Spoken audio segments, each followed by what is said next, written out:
안녕하세요. 살다 보면 이런 일 저런 일 겪는다지만 이번 이혼으로 제가 겪은 일이 어찌나 기가 찬지 사연을 보내게 됐습니다. 사실 저는 남편과 만나기 전에는 남자와 한 번도 사귀어보지 못한 모태솔로였습니다.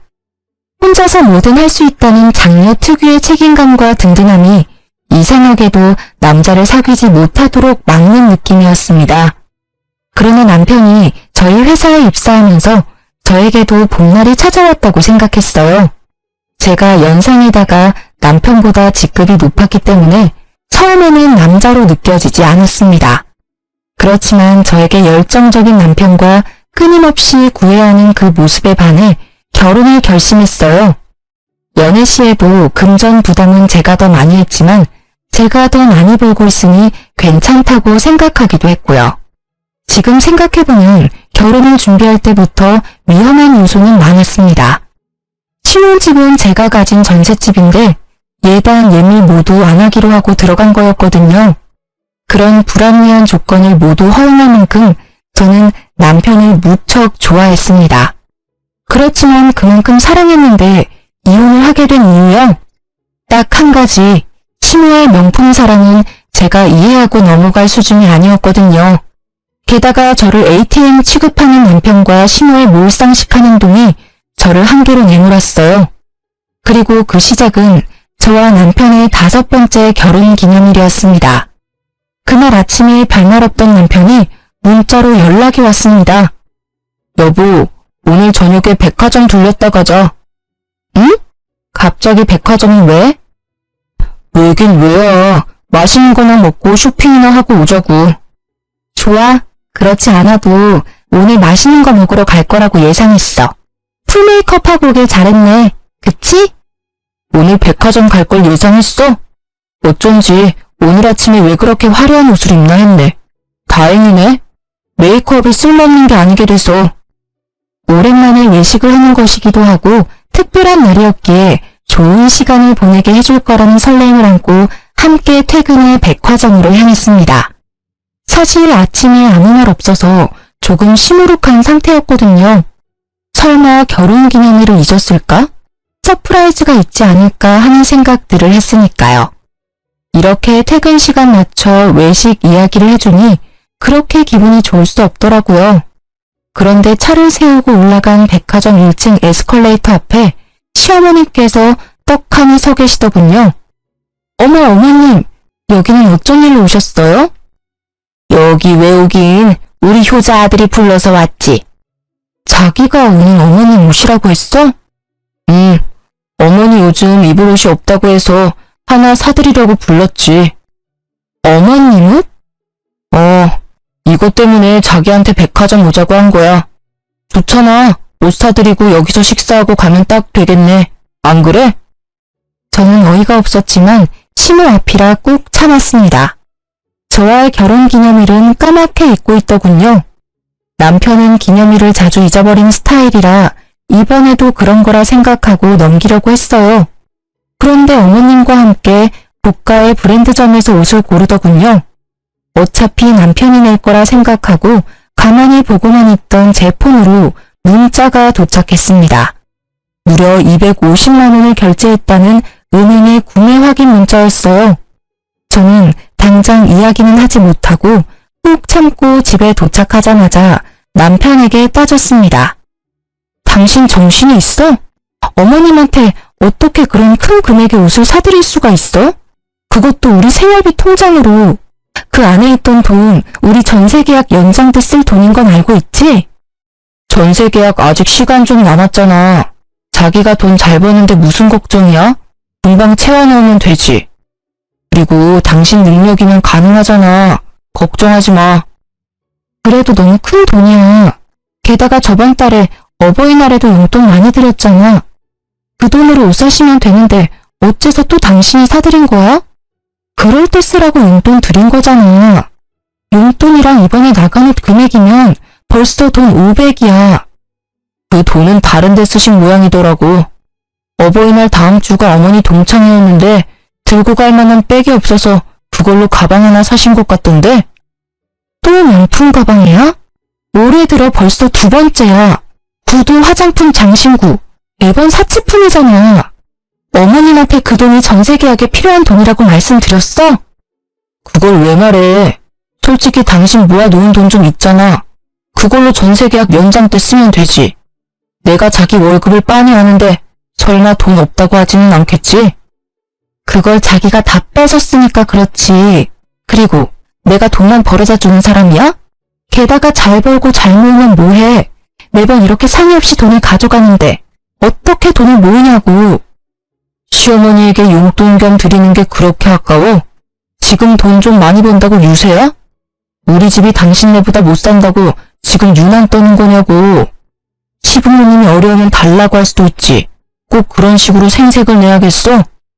생색이라니 누가 그랬다고 그래. 그런 말이 아니잖아. 우리는 지금 돈을 모아야 하는데 계속 돈을 빼서 시댁에 드리는 자기한테 좀 자중하라고 한 이야기야. 언제나 내가 모으고 당신이 가져가고 이런 식이면 밑빠진 독에 물 붓는 거랑 뭐가 달라? 그게 생색이야. 돈 좀 잘 번다고 시댁 무시하고 남편 무시하고. 당신도 어차피 돈만 잘 버는 사람이잖아. 당신이 우리 식구들을 아래로 보고 있다는 거 다 알아. 시어머니한테 드리는 돈이 아깝다고 생각하는 것 자체가 우리 가족을 무시하는 거랑 다름없다고. 정말 그렇게 생각해? 지금 생활비의 절반 넘게 시댁으로 들어가. 내가 언제 친정에 돈 그만큼 준 적 있어? 내가 자기를 무시하는 게 아니라 자기가 날 무시하는 거지. 필요하면 친정에도 똑같이 돈 나눌까?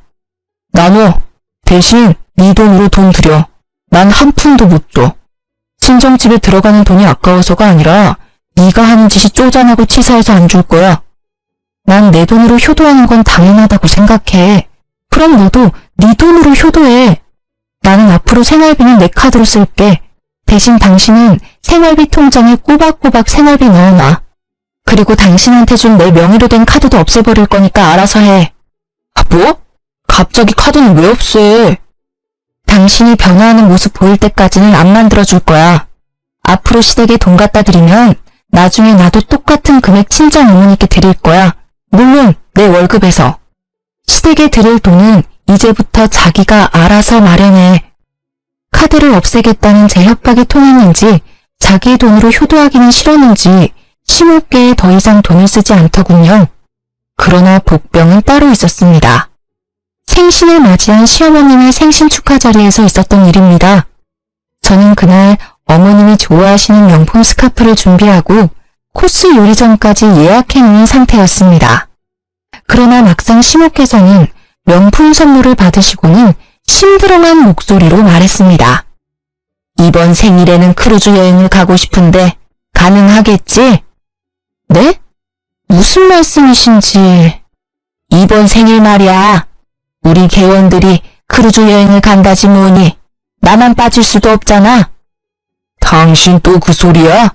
내가 안 된다고 했는데 왜 애들한테 그 얘기를 꺼내? 아니, 돈 잘 버는 며느리가 있는데 그 정도도 못한다 그러면 남들 욕해요. 게다가 나 혼자 가는 거라 돈도 얼마 안 드는데 왜 당신이 가라 마라 난리예요? 돈 1,000만 원이 얼마 안 들어? 그리고 가려면 당신 돈으로 가지 왜 애들한테 손을 벌려? 내가 무슨 돈이 있어요? 며느리가 뭐라고 했는지 아들놈도 용돈이라고는 한 푼도 안 주는데. 지금껏 며느리가 자기 손으로 돈 준 거 본 적 있어요? 내가 뭐라도 사달라고 해야 겨우 사줬다고요. 당신이 졸라서 받았으면 그걸로 된 거지. 시어머니가 돼가지고는 만날 때마다 돈. 당신은 대체 어른이 돼가지고 언제쯤 제정신 차릴 건데? 아우, 답답해. 예, 며느라가, 네가 대답해봐. 내가 요구하는 게 너무하다고 생각하니? 다른 사람들은 며느리 사위가 비용 부담한다는데 내가 그 친구들 틈에서 못 간다 그러면 너랑 네 남편은 뭐가 되니? 시모여행 하나 안 보내준 나쁜 며느리 아들밖에 더 돼? 시부모님이 싸우시는 걸 보는 것도 곤혹스러웠지만 그렇다고 1,000만 원이라는 금액을 선뜻 드릴 수도 없는 노릇이었습니다. 어머님, 죄송한데 저희도 금액이 너무 커서 당장 마련할 수는 없을 것 같아요. 저는 최대한 간곡히 돌려 말했습니다. 남편은 아무 말 없이 밥만 먹고 있으니 누군가는 대답을 해야 했어요. 그래서 못 해주겠다는 거니? 듣는 것도 서러운데 며느리 눈치까지 봐가면서 살아야 해. 그리고 너 거짓말하는 거 아니다. 너희 전세 연장 계약 때문에 목돈 모아놨다며. 차라리 전세 빼서 우리 집 들어오고 모아놓은 돈으로 크루즈 보내주면 될 거 아냐. 저는 정신이 아득해졌습니다. 합가라니. 게다가 같은 지붕 아래 살면서 비싼 걸 사달라고 할 때마다 등살에 시달려야 할 제 미래가 보이기 시작했죠. 그러면 괜찮겠네. 전셋집 연장으로 마음고생 안 해도 되고 전세금도 생길 거 아냐. 남편은 그저 돈이 생긴다는 생각에 즐거워 불난 집에 부채질을 계속하고 있더군요. 남의 속도 모르고 짓거려대는 그 입을 어찌나 막아버리고 싶던지. 죄송한데 저는 전세를 뺄 생각이 없어요, 어머님. 가뜩이나 야근도 많은데 괜히 신경만 쓰이실 거고 무엇보다 직장이 너무 멀어요. 만약 이쪽으로 옮기면 직장을 그만두고 다른 곳으로 옮겨야 할지도 몰라요. 서운하다 얘. 이러니까 매번 네가 식구가 아니라 남처럼 보이는 거야. 시부모님 공경할 줄도 모르고 따박따박 말대꾸나 할 줄 알지. 죄송한데 어머님, 지금 착용하고 계신 옷, 가방, 구두, 귀걸이, 그리고 지금 손에 들고 계신 스카프까지 모두 제 월급에서 빠져나간 것들이에요. 딸 같은 며느리까지는 못돼도 충분히 성의는 보였다고 생각하고 있어요. 여기서 크루즈까지 해드리면 올해 저희 생활에 타격이 커요. 네가 해줬다고 생색이니? 시어머니한테 이렇게 대놓고 이야기할 정도면 어지간히도 우리를 무시하는 거지. 넌 너희 엄마한테도 이런 식으로 말대꾸하고 사람 무안 주고 그래? 저희 어머니는 금전이나 물건을 요구하신 적이 없으세요. 그래서 제가 더 해드리고 싶은데도 못 해드리고 있고요. 그리고 말대꾸가 아니라 간곡히 말씀드리는 거예요. 저희는 정말로 크루즈 경비에 내드릴 돈이 없어요. 기가 막혀서 너 지금 나를 돈이나 요구하는 천박한 사람이라고 생각해? 됐어. 니네가 해준대도 내가 싫어. 앞으로 우리 집에 오지 마라. 너희한테 줄 생수도 아까우니까. 결국 화가 난 시모는 시부를 데리고 나가셨고 남겨진 저는 남편에게 한 소리를 들었습니다. 당신은 꼭 그런 식으로 말해야 돼? 좀 더 좋게 말할 수도 있잖아. 그냥 안 된다고만 하면 될걸. 꼬투리 잡듯 말을 해서 어머니가 화나셨잖아. 나도 화났어. 그럼 당신이 이야기하지 그랬어. 아까는 입 꾹 다물고 있더니 이제 와서 난리야. 게다가 어머님이 그렇게 쉽게 포기하실 분이야? 아님 자기 월급에서 빼서 드려. 그건 안 말릴 테니까. 진짜로 다시 생각해봐. 본가로 들어가면 돈도 아끼고 좋잖아. 너 살림에 신경 안 써도 되고 전세금 목돈도 생기고 그걸로 재테크하면 돈도 금방 벌어. 본가로 들어가면 돈이 더 들겠지. 멀리서는 지금도 불러내서 명품 사서 계산 우리한테 하라고 하는데 같은 집에 살면 어떤 요구를 하실지 상상도 안 가. 당신이 어머님 요구 다 들어줄 자신 있으면 가. 나는 내 집에서 편하게 살 테니까. 결국 합가와 크루즈 이야기는 다행히 흐지부지 되었습니다. 그러나 어머님은 그 뒤로도 저와 남편을 불러내어 명품을 사드리는 행동을 멈추지 않았습니다. 이때까지만 해도 저는 이혼은 생각도 않고 있었어요. 그 사건이 터지기 전까지는요. 사실 제게는 남모를 고민이 하나 있었어요. 결혼 5년이 넘어가는데 애가 생기지 않는다는 거였습니다. 남편도 시댁도 그 문제로 저에게 말을 꺼낸 적이 없어서 다행으로 생각했습니다. 그리고 임신을 확인했을 때는 어찌나 기분이 좋던지 시댁분들께 가장 먼저 알려드렸어요. 그리고 다음 달 어머니께서 갑자기 저희 집에 찾아오셨습니다. 소원해졌던 사이였기에 시모의 방문에 살짝 긴장했었어요. 그렇지만 집에 오신 어머님의 태도는 예전과는 정반대더군요. 예, 며느라가 이번 교통사고 때 다친 어깨가 아파서 한의원 들렀다 오는 길에 네 생각나서 보약 한 제 지었다. 임산부한테 좋다니 꾸준히 먹어. 다 먹고 나면 또 한 제 지어줄 테니 꼭 연락하고. 어머님, 감사합니다. 그런데 임신 중에는 약은 조심해야 한다고 의사 선생님께서 말씀하셨는데? 괜찮아. 이 약은 한의원에서 임산부의 기력을 보강하기 위한 약이라고 해서 일부러 지어온 거야. 그럼 임산부도 먹어도 되는 약이에요?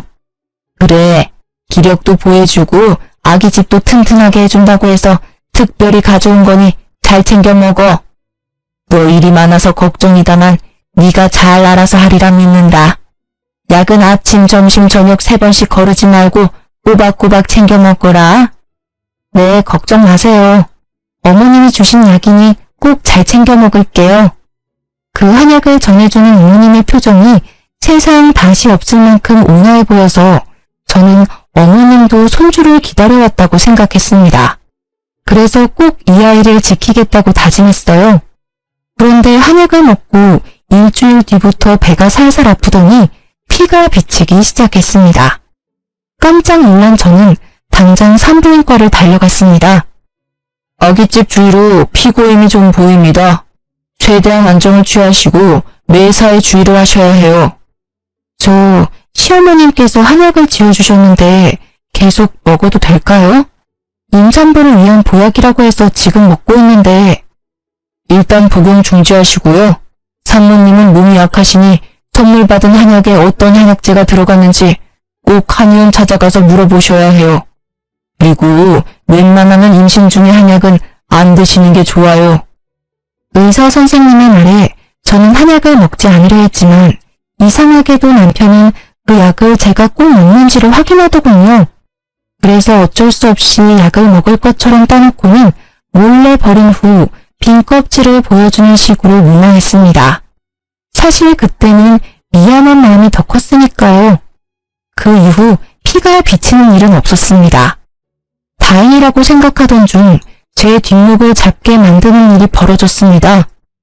오늘 왜 일찍 오라고 한 거야? 일도 바쁜데 그냥 직장에서 이야기해도 되잖아.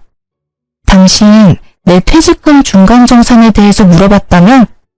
어? 아, 그거? 그냥 물어본 거야. 중간정산 되는 건지 궁금해서. 아니지. 당신 그렇게 물어본 거 아니잖아. 총무팀에 있던 애가 나한테 알려줬어. 당신 배우자 대신 퇴직금 정산할 수 있는지 물어봤다면서? 나 몰래 내 퇴직금 빼려고 그랬어? 그게 어머니가 집 리모델링에 돈이 필요하다고 하잖아. 곧 있으면 동생 결혼하는데 집꼴이 말이 아니라고 난리를 치시는데 그럼 어떡해. 아들 된 도리로 좀 도와드려야지. 야, 너 그걸 말이라고 해? 시댁 싱크대 새로 갈아엎는다고 돈 가져간 게 1년도 안 됐어. 근데 무슨 리모델링? 게다가 어머님 댁 리모델링이면 당신 퇴직금으로 하면 되지. 왜 내 퇴직금으로 알아본 거야? 당신 퇴직금에 대해서는 묻지도 않았다던데. 당신 진짜 작작 좀 해라. 야, 너 지금 남편한테 야라고 했냐? 내가 어리고 돈 못 번다고 나한테 이제 막말하기로 마음먹은 거야? 그래. 서방님이 하늘 같은 마누라보다 돈 못 벌어서 이제는 대접도 안 해준다 이거지? 눈점 흐리지 마. 내가 화나서 말이 안 나온 건 미안하다고 생각해. 그치만 당신이 지금 하는 일들이 상식적이라고 생각해? 시댁 돈 드리는 거 며느리로서 당연하다고 생각은 하는데 이건 도가 지나치잖아. 그리고 당신 잊었어? 전세 계약 연장 곧 다음 달이라고. 그래서 뭐 어쩌라고. 당신이 이제까지 다 알아서 했으니 이번에도 알아서 하면 되잖아. 나 같은 돈 못 버는 남편한테 무슨 손을 벌리겠어. 안 그래? 남편이 돈 없는 거 티내기 싫어서 당신 퇴직금 한번 알아본 거 가지고 이렇게 사람을 무시하고 멸시하고. 당신이 우리를 이렇게 생각하는 거 처음부터 다 티났어. 그 시선이 싫어서 어머니가 계속 명품을 요구하시는 거라고. 알아? 내가 당신 무시했으면 당신 애를 왜 가져? 내가 지금 왜 애를 가지려고 그렇게 애썼는지 몰라서 그래? 솔직한 말로 당신은 애 가지는 것도 별로 좋아하지 않았잖아. 나만 매번 발 동동 굴리며 원했었지. 그리고 임신한 마누라를 앞에 두고 퇴직금 꺼내서 시댁 줄 생각은 어떻게 해? 앞으로 태어날 애한테 더 신경 쓰는 게 당연한 거 아니야? 애도 가족이지만 우리 어머니도 가족이잖아. 너도 생각하는 수준이 딱. 아휴, 됐다. 됐어, 말을 말자. 또 뭐라고 하면 임신한 여자한테 해도 될 소리 안 될 소리 하면서 잔소리 할 거니까 그냥 여기서 그만해. 기가 차서. 진짜 그렇게 생각했니? 나와 내 아이가 당신한테 그 정도밖에 안 되는 게 정말 놀라울 정도야. 태교에 전념해도 모자랄 시간에 당신하고 실랑이 하는 것도 지친다. 지금 경고하는데 내 퇴직금 건드리지 마. 어차피 총무팀의 이야기하면서 건드리지도 못하겠지만 내가 모아놓은 돈 가져갈 생각 꿈에도 하지 마. 그렇게 으름장을 놓고는 저는 시모께서 지어주신 한약을 들고 친정으로 갔습니다. 한약을 가져가지 않자 남편이 왜 안 가져가냐고 난리쳐서 들고 온 거였어요. 그 모습에 그래도 내 몸을 생각해주는 건 남편밖에 없다고 생각했어요. 물론 그 약이 제 몸에 맞지 않아서 먹지 않는다는 말은 하지 않았어요. 친정에 가니 오랜만에 외삼촌께서 와 계셨습니다. 외삼촌은 한의사로 일하고 계시는데 이참에 한약이 제 체질과 왜 안 맞는지 물어보려고 시모께 받은 한약을 보여드렸어요. 박스 뒷면에 적힌 성분들을 꼼꼼히 살펴본 외삼촌이 묻은 얼굴로 물어봤죠. 이거 네가 먹을 수 있는 한약이 아닌 것 같은데? 누구한테 받았니? 근데? 분명히 어머님이 저한테 맞는 약을 지어오셨다고 하셨는데요. 그렇게 말씀하셨다고? 그럴 리가 없는데. 내가 지은 게 아니니 가타부타 말은 못하겠지만 혹시 모르니 꼭 이거 지어준 한의원 가서 물어보고 먹어. 한약이든 양약이든 잘못 먹으면 큰일 나. 임산부가 입에 대는 건 뭐든 조심해서 나쁠 거 없으니까. 덜컥 겁이 난 저는 약이 들어있던 상자에 적혀있던 한의원 상호와 전화번호를 보고 전화를 했습니다. 직접 와야 한다는 이야기에 저는 한약을 들고 한의원으로 갔습니다. 선생님, 저기 이 한약 성분을 알아보려고 왔는데요. 저희 한의원 한약이 맞네요. 혹시 언제 오셨나요? 제가 지은 게 아니라 저희 어머니께서 지어서 저 먹으라고 주셨어요. 어떤 성분인지만 알면 되는데. 한번 볼게요. 아, 그건 교통사고 환자분들 어혈 뺄 때 쓰는 약재예요. 네? 임산부들이 먹는 약이 아니고요? 네네, 이건 아니고요. 임산부들에게 처방하는 약재는 따로 있어요. 이 한약은 어혈을 제거해서 뭉쳐있는 피를 순환이 잘 되도록 만들어준다는 뜻이라서 자궁이나 임산부에게 맞는 한약재는 따로 있어요. 지을 때 미리 말씀드렸는데요. 진짜로 이걸 저희 어머니가 처방 받아가신 건가요? 네, 이날 아드님이랑 같이 오셨더라고요. 아드님이 효자이신가 봐요. 같이 오셔서 설명도 같이 듣고 계산도 하시던데요. 저는 분노와 배신감으로 치를 떨며 집으로 돌아왔습니다. 제 몸 상태에 전혀 맞지 않는 한약을 주신 시모와 그에 동조했을 남편. 저는 이해가 되지 않는 마음에 남편에게 물어보기로 했습니다. 뭐라도 말해줄 거라는 생각으로 남편의 퇴근 시간을 기다렸습니다. 뭐야, 왜 불도 안 켜놓고 집안에 귀신처럼 앉아있어? 당신, 이 한약 뭔지 알고 나한테 먹였지? 무슨 소리야. 그거 우리 엄마가 사다 주신 보약이잖아. 보약? 시침이 뗄래? 나 이 한의원 갔다 왔어. 무슨 약인지 다 듣고 왔다고. 나는 몰라. 엄마가 가서 처방받아온 약이라서. 그래서 무슨 약인데? 당신은 몰라? 말이 되는 소리를 해. 한의원에서 당신이 어머님이랑 같이 와서 설명 다 듣고 계산까지 해주고 갔다고 친절히 알려주던데 그래도 모른다? 대단하네. 어떻게 그런 말도 안 되는 짓을 저질러? 아니, 나는 진짜로 말렸어. 그런데 엄마가 그래도 따지고 보면 다 당신 좋으라고 한 일이야. 봐!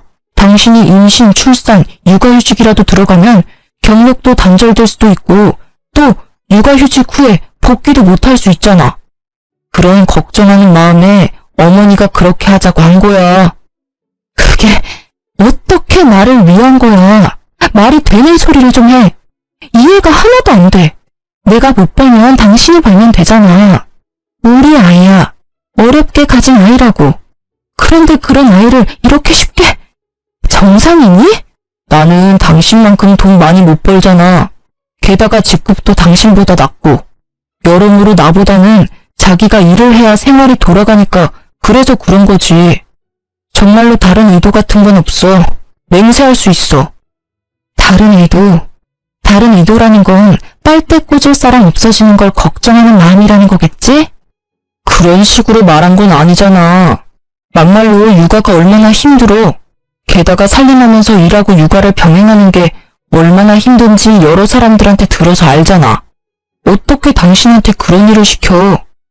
그걸 나한테 다 시킬 생각이었어? 소름 돋는다 진짜. 적어도 나한테 일을 시키고 싶으면 당신이 육아와 살림을 도맡아 한다고 그러지 그랬어. 그런 생각은 왜 못하는 거야? 아니, 그런 생각을 애초에 안 한 거겠지. 넌 편하게 돈이나 벌어다 줄 여자를 찾고 있었으니까. 아니야 여보, 진짜로 아니야. 전부 어머니가 생각해낸 거야.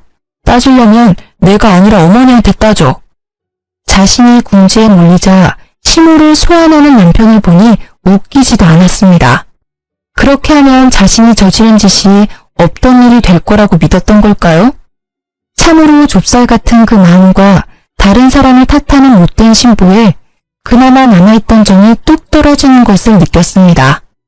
진심으로 눈앞의 남자가 하찮다는 생각이 들었습니다.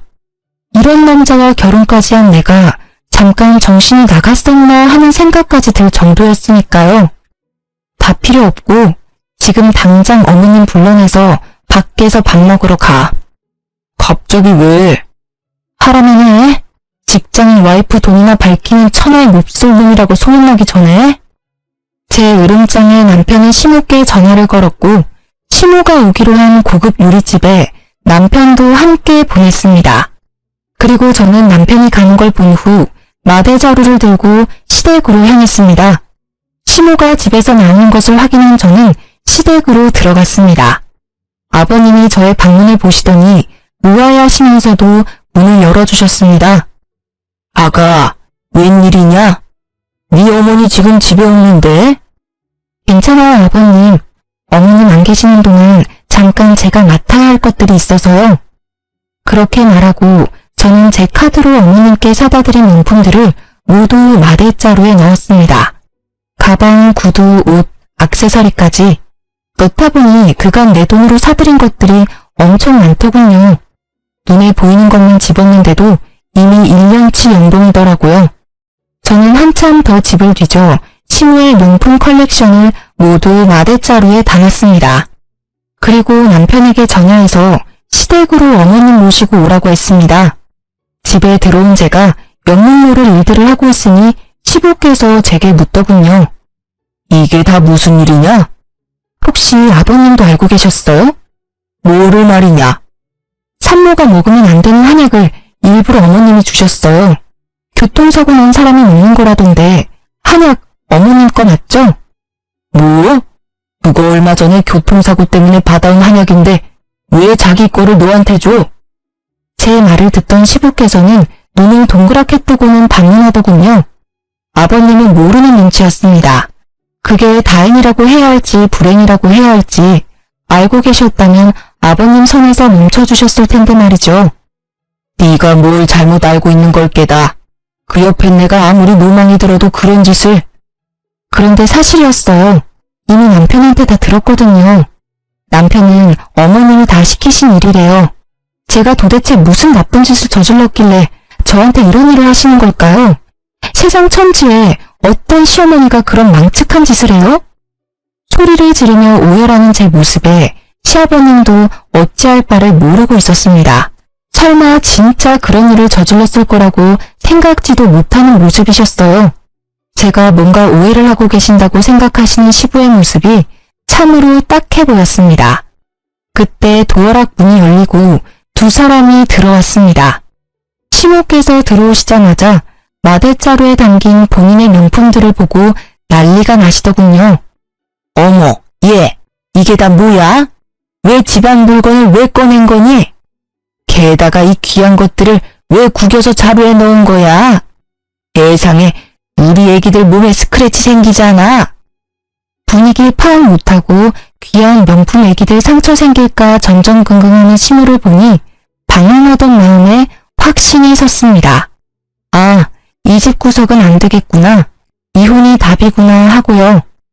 어머님, 제가 정신적인 충격을 너무 많이 받아서 어머님께 위자료를 톡톡히 받아야겠어요. 그치만 줬다 뺏는 건 예의가 아니니까 이렇게 먼저 물어보려고 대충 보이는 것들만 넣어놨으니 이해해주세요. 뭐? 미쳤어? 시애미한테 정신적인 충격? 위자료? 난 네가 무슨 말을 하는지 하나도 모르겠다 얘. 저는 한약을 시모 앞에 툭 하고 던졌습니다. 모르세요? 이 한약이 어떤 한약인지 제가 알았는데도요. 한약? 아이, 그건 제가 이 한약 지으신 한의원 가서 직접 물어봤다고 해도 모른 척 하실 건가요? 예, 네가 오해하는 거야. 나는 다 널 위해서 그런 거야. 애 키우면서 일하는 게 얼마나 힘든지 알잖아. 솔직히 우리는 손주 같은 건 크게 관심 없고 네 건강이 최고라서 그랬어. 그게 잘못이라면 잘못이겠지. 그래도 나는 잘못했다는 생각은 안 해. 다 널 위해서라니까. 그러세요? 그런데 어쩌죠? 저는 이미 알고 있는데요. 그 한약 저한테 주신 진짜 이유. 제 돈 때문이잖아요. 제가 벌어다 줄 돈이요. 어머님이 그토록 사랑하는 명품 사줄 제 돈 말이에요. 그것 때문에 이런 짓을 저지른 거잖아요, 둘이서. 누가 그런 말을 해? 절대로 아니야. 나는 그런 적 없다. 그것보다 날 못된 심으로 몰아가려는 네 행동이 더 나쁘다고 생각하지 않니? 듣고 있던 시부께서 경악한 얼굴로 심오게 소리를 빽 지르셨습니다. 저도 언제나 점잖으신 시부의 그 모습에 깜짝 놀랐어요. 그만! 당신이 이번에는 무조건 잘못했어. 어떤 병명을 가져와도 당신이 한 짓은 용서받을 수 없는 짓이야. 옆에 내가 도대체 무슨 정신으로 사는 거야? 당신은 누구 편이야? 당신이 돈이나 잘 벌어왔으면 이런 일도 없지. 허구한 날 쥐꼬리 같은 월급으로 생색내던 게 누군데? 다 내 탓이라고? 당신 대신에 잘난 아들 덕 좀 보려는데 뭐가 잘못됐다고 이 난리들이야? 여태껏 그리 생각했어? 아휴, 내가 말을 말지. 내가 지난 40년 동안 이런 여자를 마누라라고 끼고 살았다니. 헛살았네 헛살았어. 내가 당신한테 해주고 싶은 말이야. 나야말로 더 잘난 남자 만나서 호강할 수 있었는데 당신 만나서 쪽박 찬 거잖아. 결국 시부모님께서 한바탕 하시고 시부께서는 자리를 벗어나셨습니다. 이 명품들을 중고로 팔아 제게 뜯어낸 돈이라도 돌려받을 생각이었습니다만 상상 이상으로 어머님의 명품 사랑이 대단하시더군요. 어머님, 이 명품들은 제가 다 가져가도 되죠? 임신한 며느리 선물로 이 명품들 주신다면 이번에 불미스러운 일은 없었던 일로 해드릴게요. 괜찮죠? 그게 무슨 소리야? 그거랑 이거는 다르지. 그건 이미 내 거야. 그리고 임신한 며느리 선물로 누가 명품을 줘? 그래요? 곤란하네요. 저는 지금 저와 제 아이가 받은 정신적 충격 때문에 꼭 피해 보상을 받고 싶거든요. 저는 마대자루를 움켜쥐고 남편에게 말했습니다. 그럼 당신이 돈 내놔. 내 돈으로 어머님께 사드린 이 명품들 몽땅 합친 금액으로. 그러면 이 명품은 어머니께 돌려드릴게. 무슨 헛소리야. 그걸 왜 내가 내? 게다가 이거 다 얼마나 하는지 알아? 그 큰 돈을 달라고? 당신이 선물한 건데 이제 와서 뭘 돌려주고 말고 하는 거야. 있지. 선물이란 건 사랑하고 존경하고 좋아하는 마음으로 드리는 거야. 그런데 그 마음이 배신당한 것도 모자라 이런 일까지 당했으니 그 마음이 몽땅 사라지는 것도 당연한 거 아니야? 그래. 당신까지 안 된다면 그냥 다 없애버릴게. 안 돼. 안 된다. 얘 그냥 돈 줘버려. 내 가방 망가뜨리면 용서 안 해. 절대로 가만두지 않을 거야. 고작 가방의 히스테릭한 모습으로 소리를 지르는 시모의 모습에 저는 냉소가 터져나오는 것을 막으며 말했습니다. 어머님께서는 아직까지 중요한 게 뭔지 모르시네요. 고작 명품 때문에 이러시면 곤란하죠. 어머님께서 망치려고 했던 건 사랑만 받아도 모자랄 정도로 귀하고 소중한 거예요. 제가 지금 기분이 너무 안 좋거든요. 수 틀리면 확 다 찢어버릴지도 몰라요. 예, 진정해라. 미안해. 내가 미안했다. 그래, 돈은 네 남편이 다 돌려줄 거야. 엄마, 무슨 소리 하는 거야? 나도 주고 싶은데 돈이 없어. 당신도 잘 알잖아, 내 사정. 코인 투자했다가 다 잃은 거. 돈 없으니까 알아서 해. 그래서 안 주겠다는 말이야? 안 주겠다는 게 아니라 지금 당장 돈이 없다는 거잖아. 돈 있으면 좋지. 근데 없잖아. 어쩌라는 거야? 아, 그러면 돈이 있으면 나한테 돈을 주겠다는 거야? 그래, 있으면 주지. 안 주려는 게 아니라 못 주는 거야, 없으니까. 그래? 그럼 됐네. 이건 시어머님 돌려드릴게. 당신은 나랑 같이 회사 가서 퇴직금 정산해. 당신 퇴직금 한 3천 있었나? 여기 명품들 가격의 절반 정도겠지만 중고인 걸 감안해서 그 정도로 봐줄게. 뭐? 그건 절대로 안 돼. 퇴직금을 가져가다니. 그거 내 전 재산이야. 난 당신하고 이혼할 거야. 당신과 이혼 소송을 하면 누구한테 더 유리할지 알고 있어? 나야. 당신은 유책 배우자니까. 나는 당신이 합의 안 해줘도 상관없어. 당신이 그 퇴직금 안 주면 이혼 소송으로 당신 재산 다 가져오면 되니까.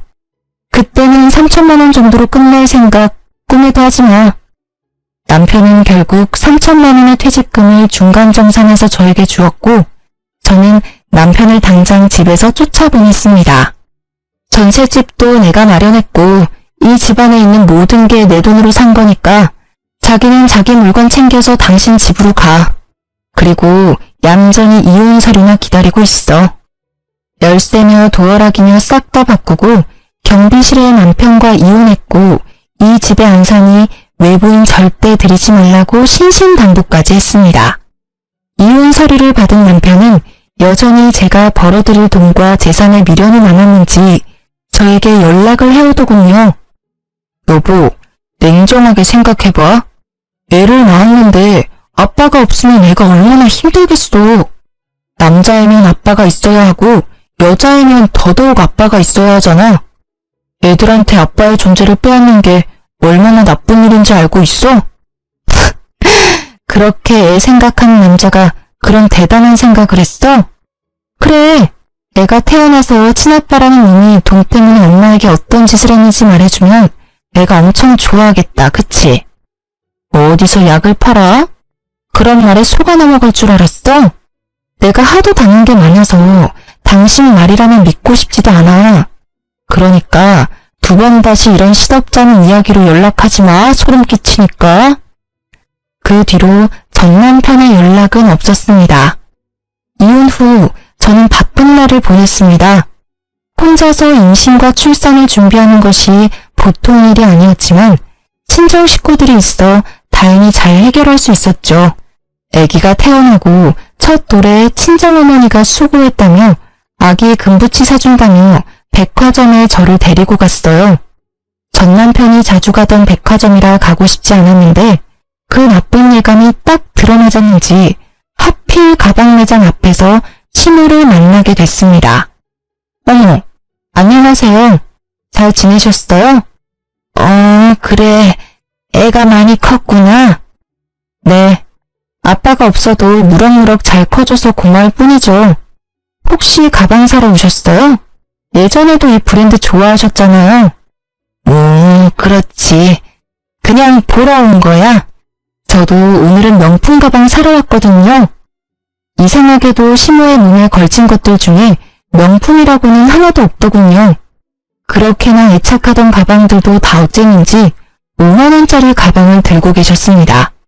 저는 멀뚱멀뚱 서 있는 시모를 무시하고 매장 안으로 들어갔습니다. 엄마, 애 봐주느라 고생하는데 내가 가방 사줄게. 예쁜 걸로 골라봐. 예, 무슨 가방을 사준다고 그래. 아니야, 나는 그런 거 없어도 괜찮아. 내가 사주고 싶어서 그래. 딸 벌어둔 돈도 많은데 이럴 때 안 쓰면 언제 써? 자, 이거 어때? 비싸서 그런지 엄청 예쁘다. 너무 비싸. 나는 작은 거면 돼. 네가 번 돈으로 왜 내가 호강을 해? 예쁜 손주 안겨준 것만으로도 엄마는 고맙지. 아니야. 내가 엄마한테 느끼는 고마움의 정도는 이 제일 비싼 가방으로도 모자랄 정도거든. 자, 내가 사줄게. 걸쳐봐. 진짜 잘 어울린다. 친정어머니의 만류에도 결국 제일 비싼 가방을 사는 절 보고 있는 시모 눈빛이 어찌나 애처로운지 웃음이 다 나더군요. 왜 구경만 하고 있으세요? 하나 구매하세요. 신상이라 예쁘게 잘 빠졌네요. 멀뚱히 저희만 바라보는 시모를 보며 저는 일부러 약 올리듯 말했습니다. 그리고 나오는 길에 주얼리샵이 있길래 그곳도 들렀습니다. 애기 돌이라서 금목걸이랑 금팔찌를 해주고 싶어서요. 합쳐서 10돈 정도로 해서 찾아봐 주세요. 엄마, 무슨 10돈이나 해. 돈도 없으면서. 그냥 금반지 하나면 된다니까. 젖손주야. 얼마나 예쁜데 엄마가 그것도 못 해주겠어? 아, 저기 나왔다. 우리 손주 한번 걸쳐볼까요? 그렇게 친정어머니는 애기 몸에 팔찌며 목걸이, 반지까지 걸치게 하고는 예쁘다 하고 칭찬해줬습니다. 아기도 방긋방긋 웃으며 외할머니한테 세상 이쁜 미소를 보여주었어요. 당신이 외면한 손주, 몸에 주렁주렁 금 걸치고 외할머니께 사랑받으며 잘 있는 모습 한껏 보여주고 왔습니다. 우리를 바라보는 시모의 모습이 어찌나 처량하던지 동정심까지 돌아올 뻔했다니까요. 물론 고가의 명품 가방을 보던 그 욕심 가득한 눈빛 때문에 그럴 일은 없었지만요. 나중에 알고 보니 전 남편이 시모의 명품들을 모조리 다 갖다 팔았다고 하더군요. 저에게 빼앗겼다고 생각한 퇴직금을 다시 돌려받을 심산이었는지는 모르겠지만 그걸 듣고는 어찌나 고소한 기분이 들던지요. 게다가 시모는 그 낭비벽 때문에 시부와 별거하고 서로 이혼 준비 중이라고 합니다. 소송 중에도 명품 가방 구경 나온 시모는 정말 하나도 변한 게 없어 보였습니다. 1년 뒤 육아휴직이 끝나고 회사에 복귀했더니 전 남편은 그렇게 악착같이 끌어모은 돈을 코인에 다 쏟아붓고는 결국 폭망했다고 하더라고요. 직장 동료들까지 끌어들여 했는지 마지막에는 엄청난 사고를 치고 퇴사를 했더군요. 몇 번 제 전화로 연락이 오긴 했지만 받아주지 않았어요. 솔직히 예전 같으면 내가 보고 싶어서 전화했을 거야 라고 착각했겠지만 지금은 절대 그렇게 생각하지 않아요. 제 돈이 그리워서 전화했나 싶어서 알아서 거르고 있어요. 이혼 후 3년이 지난 지금 저는 부모님과 함께 살며 애를 키우고 있어요. 그리고 조건이 더 좋은 직장에 스카웃이 돼서 이직까지 하고 좋은 사람과 교류 중입니다. 전 남편과 신호 때문에 임신 초기에 고생을 많이 했지만 지금은 사람 보는 눈을 키울 수 있는 따끔한 경험이었다고 좋게 생각해요. 아이가 잘못될 수도 있다는 생각이 저의 망설임을 없애주었어요. 뱃속의 아이를 위해서라도 열심히 살아야 한다고 생각해요. 엄마가 보는 눈이 없어 아이를 아빠 없이 키우게 됐으니 모자람 없이 키워주는 것이 제가 해야 할 일이겠죠. 나쁜 일들이 있었지만 그래도 저는 앞으로 잘 나아가고 있어요. 살면서 끊는 일이 이어나가는 일보다 더 중요할 때도 있다는 걸 깨달았어요.